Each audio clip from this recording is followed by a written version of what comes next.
जय माता जी की। जीवन के घोर अंधेरों में प्रकाश जो बनकर आता है, हर लेता है वह दुख सारे, खुशियों की फसल उगाता है, ना कोई लालच करता है, सच्चाई का सबक सिखाता है, सागर से ज्ञान से भरा हुआ बस वही गुरु कहलाता है।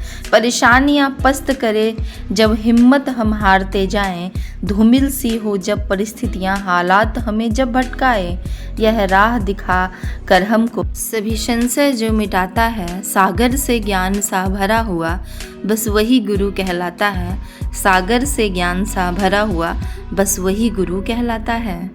आज का विशेष अनुभव है, सदगुरु के महाकाव्य सिद्ध हुए। सत्संग सुनाने के लिए, सेवा इत्यादि गुरु दरबार से जुड़ी गतिविधियों के लिए मुझे जयपुर आश्रम जाना पड़ता था।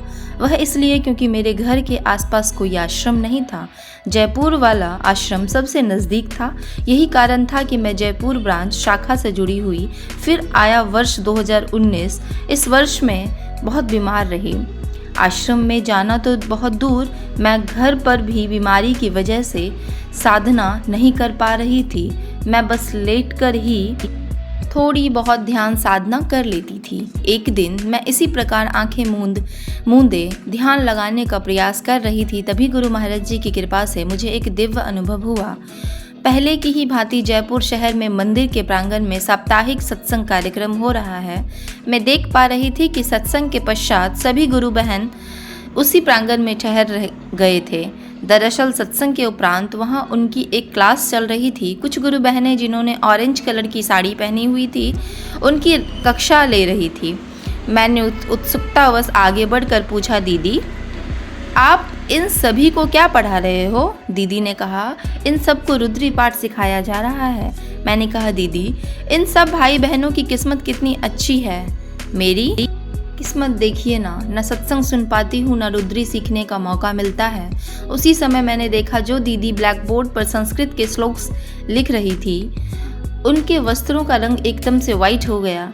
अब मुझे अध्यापक के स्थान पर स्वयं गुरु महाराज जी नजर आने लगे। मेरी ओर मुड़कर मीठी सी मुस्कान देते हुए गुरु महाराज जी ने कहा, क्यों मायूस होती हो तुम? मेरे जो भी बच्चे साधना और सुमरन से जुड़े हैं, मैं उन्हें साप्ताहिक सत्संग भी दूंगा और रुद्री पाठ भी सिखाऊंगा।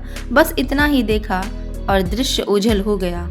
गुरुदेव के वचनों का महाकाव्य मान अब मैं प्रतीक्षा करने लगी।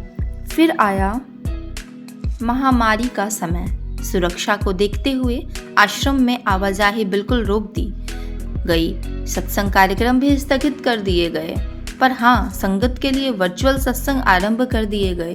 DJJS YouTube channel www.youtube.com DJJS world के माध्यम से सत्संग स्वयं चलकर संगत तक आया। ऑनलाइन रुद्री क्लासेस भी शुरू हो गई। गुरुदेव के महाकाव्य मेरे जीवन में सिद्ध हो गए। अब मैं अपने घर पर ही अच्छे से सत्संग भी सुन लेती हूँ और रुद्री पाठ भी सीख रही हूँ। साधना में बैठकर अंतरात्मा यही कहती है, तुमने किए पूरे अरमान हमारे, हम भी करें पूरे अरमान तुम्हारे। तुमने किए पूरे अरमान हमारे, हम भी करें पूरे अरमान तुम्हारे। जय महाराज जी की सभी को। ऐसी ही दिव्य अनुभूति अगर आप लोगों के जीवन में भी घटती है तो अपने अंतः अनुभूति को दिव्य ज्योति जागृति संस्थान अंतः अनुभूति हेल्पलाइन नंबर पे रजिस्टर जरूर कराएं। इसे बिल्कुल ना भूलें और डेली के आने वाले अनुभवों को जरूर पढ़ें, क्योंकि प्रत्येक दिन के अनुभव में हमें नया कुछ न कुछ सीखने को जरूर मिलता है। जय महाराज जी की सभी को।